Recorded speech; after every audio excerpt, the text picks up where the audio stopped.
Hello, Trinity Church, and welcome to the Thursday edition of our Holy Week video series.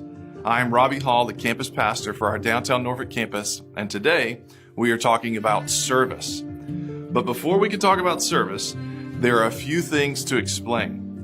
On this day, Christians all around the world observe and celebrate what is known as Maundy Thursday, which is always the Thursday of Holy Week, or what some might call Passion Week. Now, the word passion in Passion Week refers to the Latin word pati, meaning to endure or to suffer. Therefore, some might refer to this week as Passion Week because of the suffering Jesus willingly endured on the cross in order to pay for the sins of his people. Being one of the days of Passion Week, or Holy Week, Maundy Thursday is positioned on the Thursday before Easter and the day before Good Friday. So, why is Maundy Thursday called Maundy Thursday?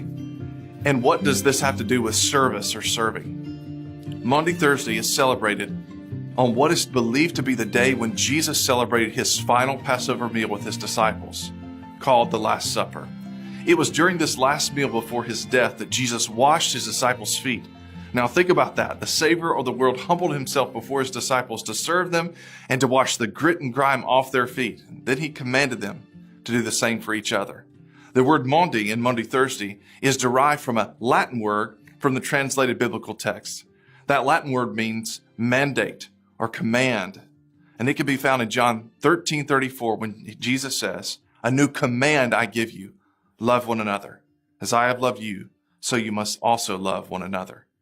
Then in the very next verse, Jesus explains what inevitably will happen when we love and serve each other, just as he demonstrated for his disciples when he said, "By this, following this commandment, everyone will know that you are my disciples if you love one another."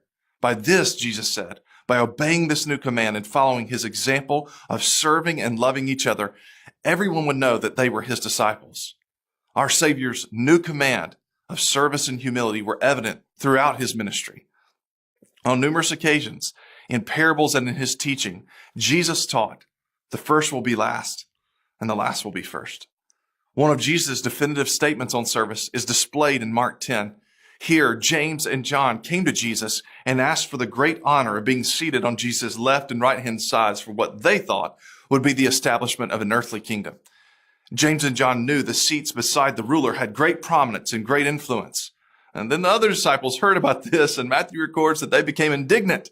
But evidently they weren't upset or indignant because James and John were being arrogant, but rather maybe that they had beaten them to the punch. They had asked first, and maybe they wouldn't have the prominence James and John would now have.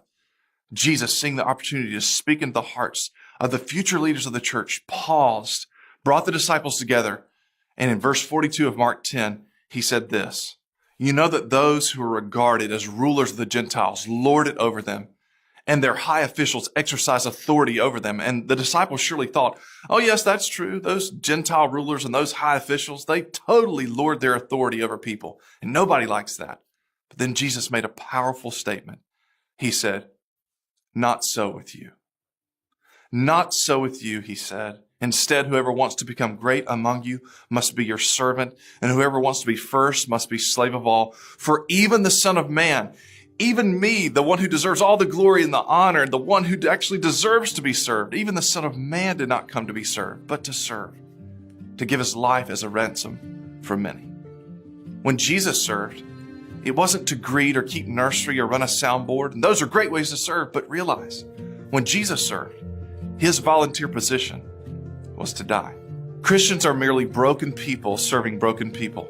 In the poverty of our sin and desperation of our separation from God, Jesus served us through his death on the cross. Jesus' great wealth of grace and our great poverty of sin produced the most extravagant act of service in the history of mankind. And the command that Jesus gave to the disciples is still our command today. We are called to serve as Jesus served. So how can you serve your fellow man today? For your wife, your husband, your kids, your mom, your dad, that troublesome boss, how can you serve them? Even if you're a leader in your home, your school, your place of business, how can you serve people from your leadership position? For that difficult person in your life, how can you serve?